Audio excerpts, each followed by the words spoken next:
people who are hosting are not necessarily experts in something. It's about opening up a space to talk about the questions that you have, the decisions that you're making, a feeling that's come up for you. So it's very community driven.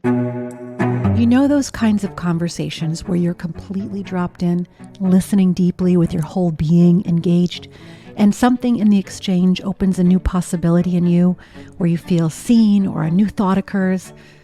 The right kind of social touch points, relationships, are vital to our mental and physical health. And it's not just close ties like marriages and children or best friends.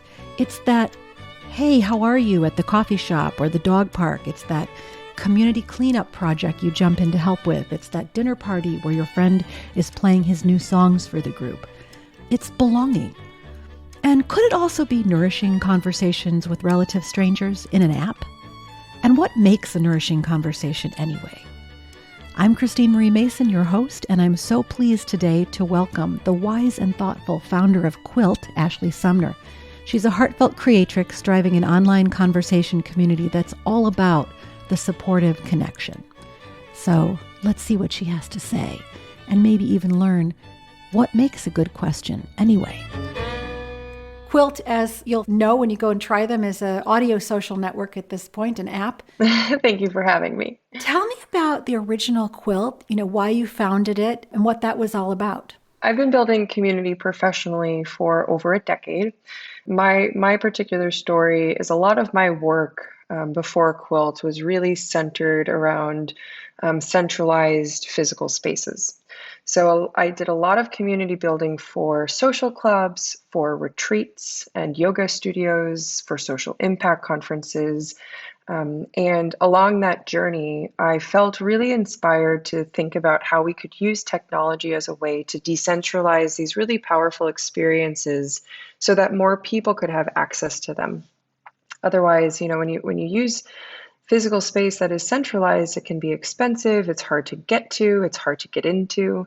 And so along that journey and that desire, I met my former co-founder in I guess I'll call it Quilt 1.0 for the sake of this conversation, Gianna, who had started a co-working space for women out of a home. And us coming together, we were very much on the same page as far as why we cared so much around bringing people together.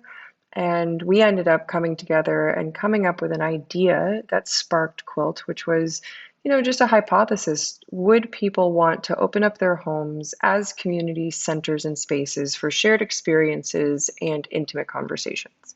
And that's really what we built for a few years up until 2020, when I became not only a solo founder, but then Quilt evolved because, and I'm sure we'll get into this, but because with the pandemic, strangers stopped gathering in homes. And so it was a really unique opportunity to reimagine Quilt, our purpose and the mission for what we're doing here. I love that you articulate it as decentralized sharing. That seems to be evocative of the way it used to be, like people would gather in each other's homes. You had a much more hearth or tribal orientation. You knew all your neighbors, but that's part of the sort of modern condition of work kind of went away. You had a lot of reach with that, a lot of participants, even in the live format. How many people ended up joining before the COVID thing hit? I believe the community hosted over 4,000 gatherings out of homes over the course of 2 years. So, and a gathering typically had about 10 people.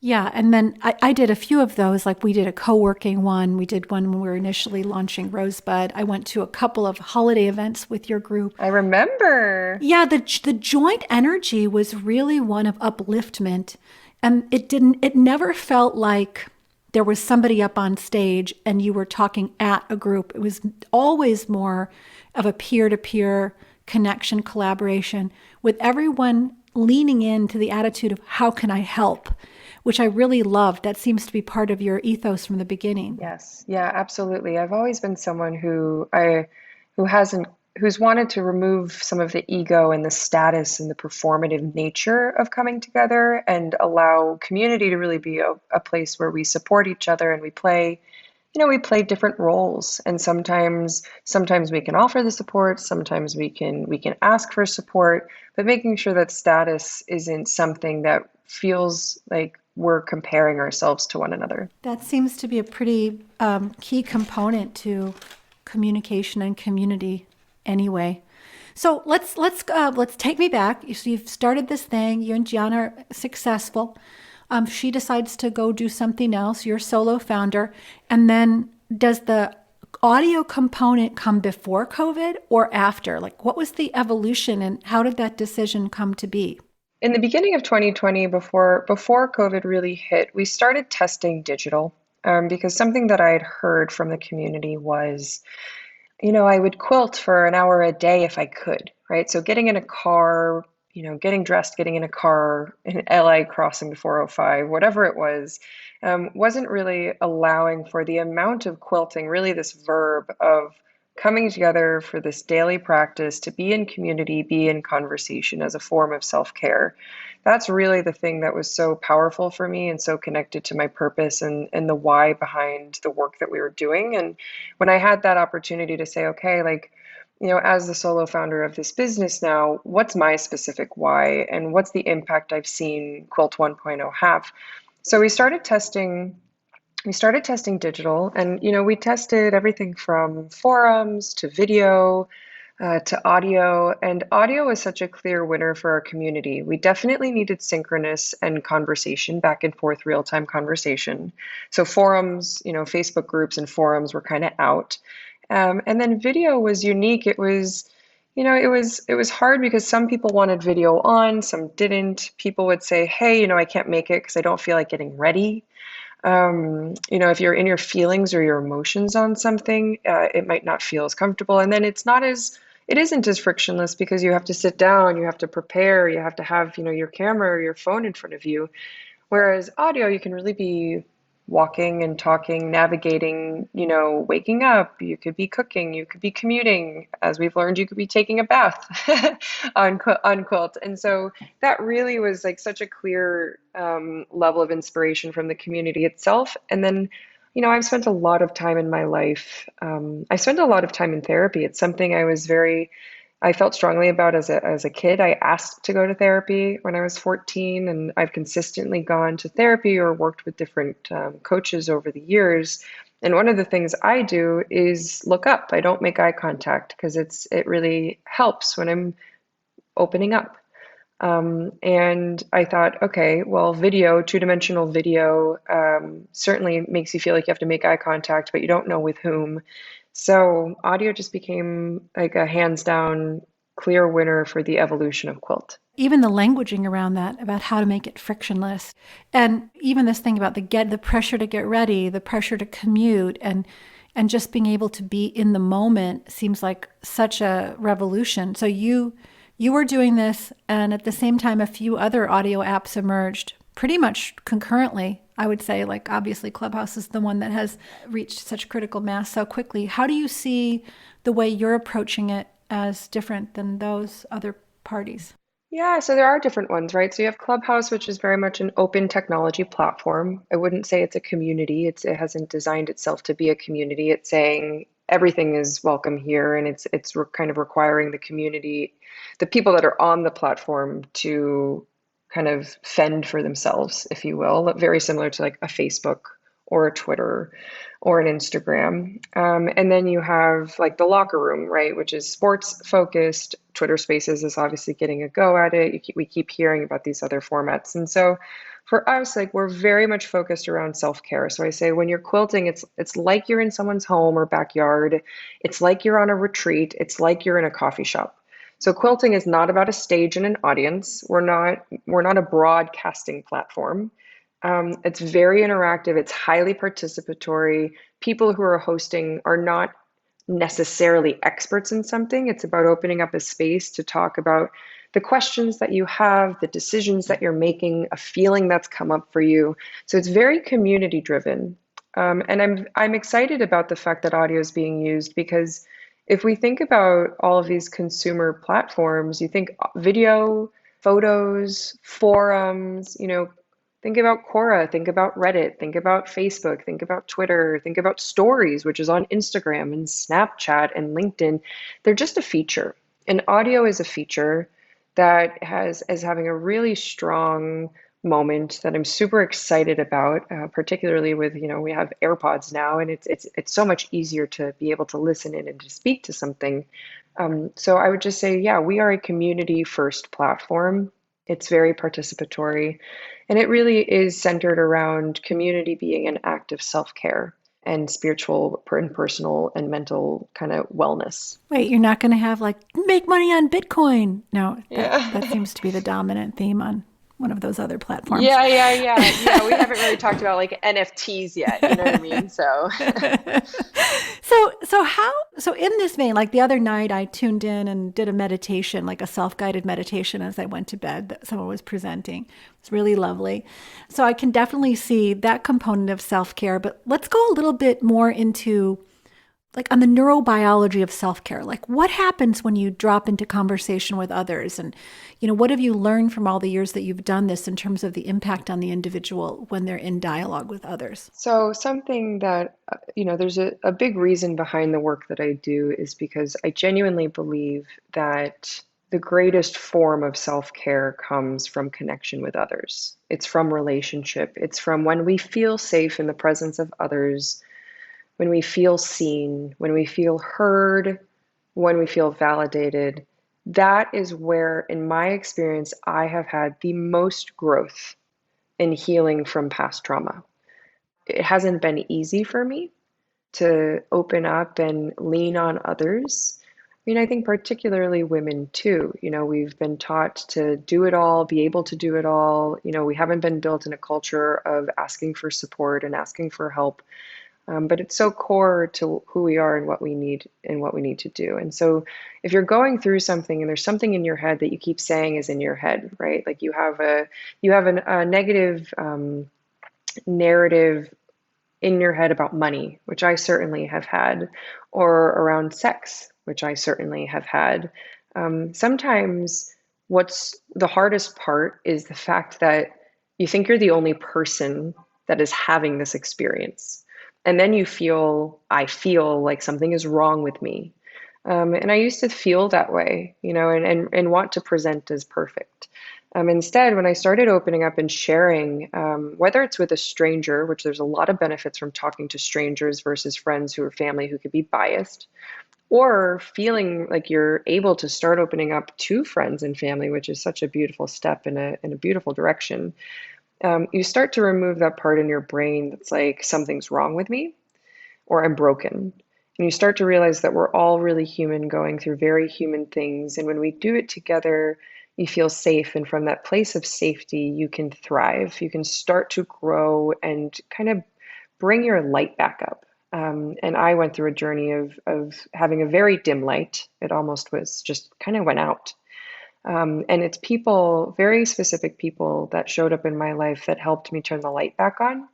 And that kind of began my relationship with loving myself, and people helped me get there. And so that's really the power of community being a form of self-care, conversation being a form of self-care. And while I am a huge fan of meditation, of journaling, of bathing, of walking, there is a little bit of a story that all of the self-care things we do are these things that are like done alone. It's like go work on yourself and come back, like be on the island and come back. And I call into question only having self-care things that are done alone, because I think you can grow a whole lot when you do it with others. Well, we are really aligned on that. I just finished a 3-year training program in collective trauma healing, which speaks exactly to this question that, the healing, the damage often happens in the field between us, like in social structures and cultural structures and shared traumas of war or earthquake or whatever, or family systems. And that the healing also, the joy, the collective joy and healing happens in that space. And I've been totally enamored of Stephen Porges's work on polyvagal theory, the sort of the system of social engagement, where the first thing you do is look to your fellow family members or your peers to say, am I safe? Are we okay here? Before you begin an internalized response to whatever's happening in the field that's disturbing. And so I'm totally with you on that, that's like the next, and it flies in the face of toxic individualism, like the whole way of that the pressure is on the individual to bootstrap themselves in an economic structure that's broken. It's almost like a emotional bootstrapping. You're expected to lift your own self up by the bootstraps when it's contained in this larger field. I love that. I love that you went there. Mm-hmm. Thank you. On a just a personal note, I wear that Oura ring that tracks your heartbeat. Mm-hmm. I just purchased one. I love it. You can start tagging it with things. So like I noticed that if I'm sleeping with my partner in his bed, that my heart rate on average is 6 beats per minute lower. And I sleep about an hour longer and I don't get up during the night. Like we're co-regulating each other even in sleep. Yes. So yes. yeah, there's a biology to it.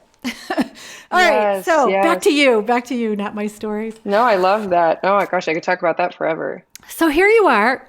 How do you enforce that? Or have you found a need to enforce that within the platform? Or is it moderated? This is a little bit why we're really focused on not having conversations on every topic, and making sure that Quilt as a brand, it very clearly stands for a space for supportive conversations, that's what you come here for. As you're navigating your day, your week, your month, your life, we seek and go to community for support. Everything has been very intentional around that. So every person that the first 1,000 people that joined the platform when it was in its earliest beta days last fall, really like lived this, whether it's being coaches or healers or people that have really leaned into certain spiritual practices or therapeutic practices. So I like to say that while Quilt is, yes, technology, like we're really 75% human, and our community has been defining our values and defining our cultural norms together. And it's one of the first things that you really notice when you come onto Quilt is like there's a way to quilt. Right. And when somebody comes on and maybe doesn't know that yet, it's like, oh, like I have to pick, the number of times somebody says holding space or from my experience, or, we really haven't had a whole lot of people talking over one another. We built in emoji reactions so that the next person who wants to speak can use a little thought bubble. And when somebody just wants to listen, they can put up an ear. And when somebody just wants to respond but doesn't want to talk over somebody, they can put a heart or a crying, laughing emoji or a hug emoji or clap. So all of the things we do are super intentional. And by staying in this self-care oriented theme, a lot of our conversations fall under a few primary categories, which are spirituality, personal development, mental health. Then we have sex, intimacy, relationships, and family. And then career and purpose, like as we're unpacking career and purpose and habits and routines and rituals kind of that ladder up to those. So coming in, you join the platform and you can pick the topics that you're interested in, and those topics are there. It's 10 topics. It's not 1,000 topics. It's like, this is what this is for. And then you can see the calendar, and you can experience, we have ambassadors, they're self-care ambassadors, self-selected self-care ambassadors, but they're really facilitating and kind of guiding the way. And I like to use the term facilitation over moderation. I feel like moderation is something that divisive platforms have had to use in order to kind of retroactively clean up a potentially toxic environment that's been created. And so for us, from day one, it's always been about just facilitating and educating and guiding. Let's go into the more practical qualities of making good conversation. Inherent in what you're saying are sort of core attitudes of respect, holding space for other people, a willingness to listen, to not be, what did you call it earlier, to de-emphasize status for understanding. What are the qualities of the best conversationalists on your platform or in life? For me, a conversationalist, conversation doesn't happen with one person. My favorite conversationalists or facilitators or hosts really understand that the role is about asking a great question, about setting a tone, if you will, around sharing, right? So instead of me saying, like, I'm an expert in this thing, I know these things, we connect so much more to personal experience. And especially when someone has an awareness that their personal experience is not everybody's personal experience. But something gets inspired in someone to say, I've just experienced this thing, I've just felt this thing, I've just thought this thing, I've just read this thing. I want to talk about it. This is a thing that I want to talk about with other people, and I want to learn from other people. And that's how we grow. So for me, when somebody goes and opens a quilt, my favorites are really ones that are like wanting to ask a question. It's not about having a right or wrong answer, but it's about saying, "Hey, I'm curious for you as you're navigating. Maybe it's grief or a relationship ending or a career changing or how to multitask, even." Saying, this is my personal experience, these are the questions that I'm having, and then welcoming others in, making that environment available so that others really feel like it's okay to disagree, it's okay to have a different perspective, and that we're all in a space understanding that it's not personal. I don't want to build a platform where everybody has the same perspective. It's very important to me that we understand that it's okay to think differently and to be differently and to have different belief systems. But how do we show up and respect one another and use kindness as a way and understanding as a way? So I tend to really like the ones that get the juices flowing, that get people sharing something they never thought they'd say out loud, or asking a question they'd never thought of before, just because the container, the context is so powerful that it was inspired. And then for me, my favorite conversations are the ones where we leave feeling better than when we started, than before. And that's, I mean, it is the whole goal of Quilt, is that you leave feeling better, that the conversation is supportive or validating or inspiring, or you cried, you laughed, you expressed yourself in some way.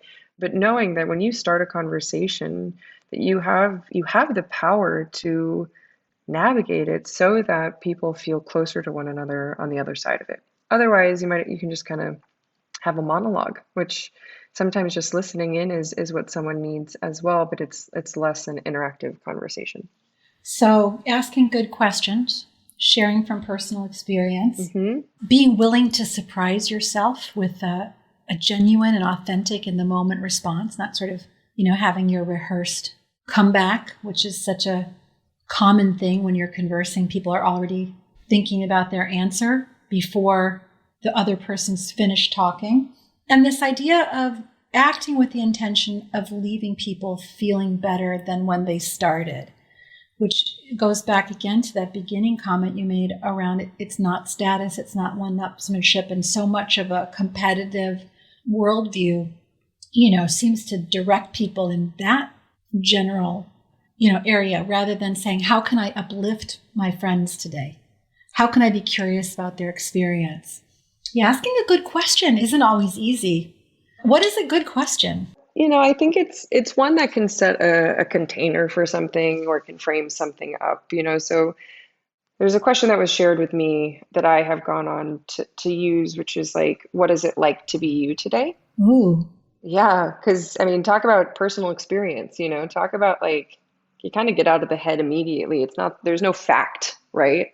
So getting a conversation going open level, like what is it like to be you today? Or if you want to really go there, like why do you matter, right? If you're really going there.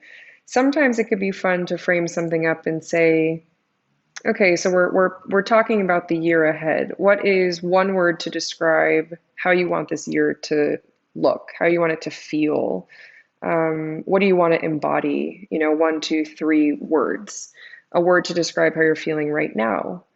You could say, finish the sentence. It's not a question, but today will have been a wonderful day if what happens, right? So you're really getting someone to think and feel into a personal experience, Or if you want to like crack open the past, you can talk about how do you feel, like a question, how do you feel like your relationship with money has been impacted by your parents' view of it? That's a question. So it depends on the topic. Yeah, you could ask that with anything. It could be like, how does your understanding of sex been? How your parents related to it? How does your understanding of the environment? Whatever. What's a good home? What's a healthy meal? I love all those. I really love the ones that bring you into this moment, like that one you started with. What is it like to be you right now? Yep. That's beautiful. Can we do it? How would you answer that question? Ashley, what is it like to be you right now? Well, I'm really excited to be here, of course, and having this. Some of my favorite work is like talking about because it really is so fascinating. What is it like to be me today? Something I learned in the past 12 months, and it has been my experience every day of the past 12 months, is that I feel like I have felt more than one thing at one time and started to give myself permission for that. So am I like sad and excited at the same time? Yes, that has been true a lot over the past 12 months and even in this day. Can I be tired and hopeful at the same time? Yes, I am tired. I'm the founder of a startup that's, just got venture funding and starting to move really quickly, but I'm so hopeful and I'm so excited. So I've been a lot of the work I've done in the past year has been just being really aware of and present to kind of like everything that's going on inside of me and not trying to like stop something to make something else happen. Yeah, I would say I feel all of those things in this moment, and it's been really cool to get into that and really be okay with it. So, what do you hope to see as you grow? And do you have any predictions for how conversation might change when the COVID period ends? Do you think you'll go to a hybrid model, do more in real life stuff also, or is it going to be pretty much digital from here on out? For me, I see quilting as a daily practice. This thing like meditating and walking and journaling, it's really important to do as a foundational activity for your overall well-being. And because of that, I feel very committed to growing this digital audio-driven experience because you can start a conversation spontaneously in a moment you need to, and you can plan them, and it's easier to go to. And I think while we are a gender inclusive platform, we have a lot of women on Quilt and who are, mothers and founders and freelancers and really busy. And so I really like how instant and supportive quilting is. That said, I can absolutely see us doing, experiences. I would not bring back the old model of a marketplace and homes, but I could absolutely see us doing, retreats and camps and city meetups. So we'll see what happens there. Super looking forward to your evolution. So I'm going to tell everybody out there, brush your teeth, sit on your cushion, dance, sing at the top of your lungs, and quilt. Yes. Part of your daily practice now. Yes, exactly. When I started my little self-care ritual thing, I realized that I've been building these self-care rituals over 20 years. And now it's a ridiculous labyrinthine dance of, how the morning gets going and how the evening gets going. But that for me, those rituals really do create a very solid frame for living in the day. And they're all kind of little biohacks, I guess. But I love your platform. Yes, exactly. So we're going to give people a link in the show notes to come and try it. And then if you want to ask one of these questions that Ashley asked, maybe we'll do "Why do you matter?" as our hashtag question. So you can tag it with hashtag "Why do you matter?" and tag the Quilt app and give us your answer. And let's make it interactive in whatever way we can on any of the platforms that we're involved in. And I'm going to be participating over there a little bit, and Rosebud Women will participate also as a whole because, all the women on the team are really about sexual freedom and removing people's inherited biases and shame around sexuality and sort of really stepping into and integrating the body. So I feel like that's a perfect environment to have conversations like that. Yes, I would absolutely love sparking those conversations on Quilt and welcoming your team and your community to come openly speak about it, because there aren't a lot of spaces where we can openly speak about it, and it's so incredibly important. I was thinking, like, if you had talked to me 30 years ago when I was running tech stuff, I would never have said, like, imagined that I would be doing women's embodiment, sexuality work. But that, in fact, that was part of my greatest suffering in this lifetime was all around sex. Yep. And all around internalized views of my body, and also yep. just gender bias in the boardroom and things like that. And that had that not been the case, how different things might have been. Like that, yes. Yes. Acting out of your own. I think I built it out of my own, much like you were saying about how therapy helped you.